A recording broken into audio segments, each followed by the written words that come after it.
నాయనా, తాటక వృత్తాంతం కూడా చెబుతాను, విను. సుకేతుడనే గొప్ప యక్షుడు ఉండేవాడు.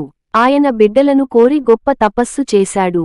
బ్రహ్మ ఆయన తపస్సుకు సంతోషించి ఆయనకు కొడుకును ఇవ్వక 1000 ఏనుగుల బలంగల కూతురు కలిగేలా వరమిచ్చాడు.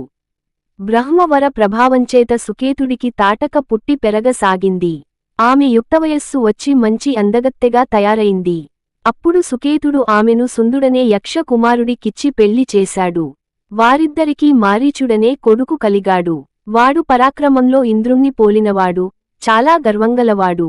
ఇలా ఉండగా ఒక సంగతి జరిగింది. ఈ ప్రాంతాలనే తపస్సు చేసుకుంటున్న అగస్త్యుడు తాటక భర్త అయిన సుందుణ్ణి చంపాడు. అందుకని తాటక, మారీచుడు అగస్త్యుడిపై ఆగ్రహించి గట్టిగా అరుస్తూ ఆయనను తినేసేటట్టుగా మీదికి వచ్చారు. అప్పుడగస్త్యుడు వారిద్దరినీ రాక్షసులు కమ్మని శపించాడు. మారీచుడు రాక్షసుడైపోయాడు. తాటక తన అందమంతా కోల్పోయి భయంకరాకారం ధరించి నరభక్షినిగా మారిపోయింది. తాటక అగస్త్యుణ్ణి ఏమీ చేయలేక ఆయన సంచరించిన ఈ పుణ్యభూమిని పాడు పెట్టేస్తూ బీభత్సం కలిగిస్తున్నది. అందుచేత, ఓ రామా, నీవా తాటకను వధించు. ఆడదని సంకోచించకు. ఈమె చేస్తున్న దుర్మార్గానికి అంతులేదు.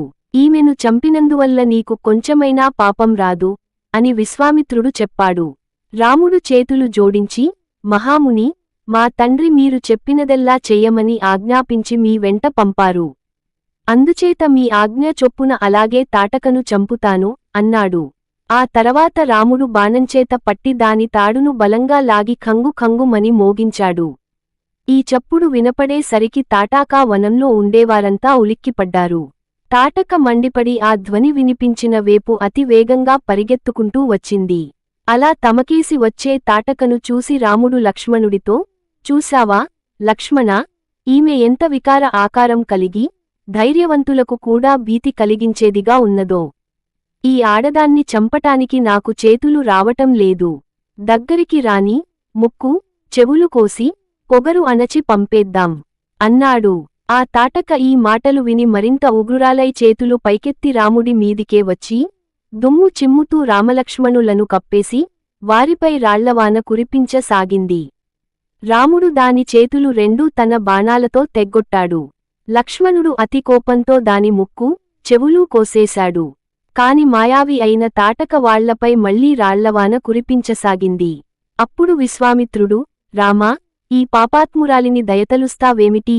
ఇది ప్రాణాలతో ఉంటే ఇంకా ఎన్ని మాయలైనా చెయ్యగలదు. సంధ్యాకాలం లోపల దీన్ని చంపేయి. ఉదయవేళ, సాయం సమయాన రాక్షసులకు బలం హెచ్చు. ఆ సమయంలో వారిని జయించటం కష్టం అని హెచ్చరించాడు. ఈ మాట విని రాముడు తాటక రొమ్ములోకి ఒక్క బాణం బలంగా కొట్టాడు. ఆ దెబ్బతో అది నేల మీద పడి గిలగిలా తన్నుకుని ప్రాణాలు వదిలింది. విశ్వామిత్రుడు పరమానందభరితుడై రాముణ్ణి దగ్గరికి తీసుకుని తల వాసన చూసి, నాయనా, ఈ దుష్టురాలిని చంపి చాలా మేలు చేశావు. ఈ రాత్రికి మనం ఇక్కడనే ఉండి తెల్లవారి మన ఆశ్రమానికి పోదాం అన్నాడు. ఈ వీడియో మీకు నచ్చినట్లయితే లైక్ చేసి షేర్ చేసి కామెంట్ చేయగలరు. జై శ్రీరామ్.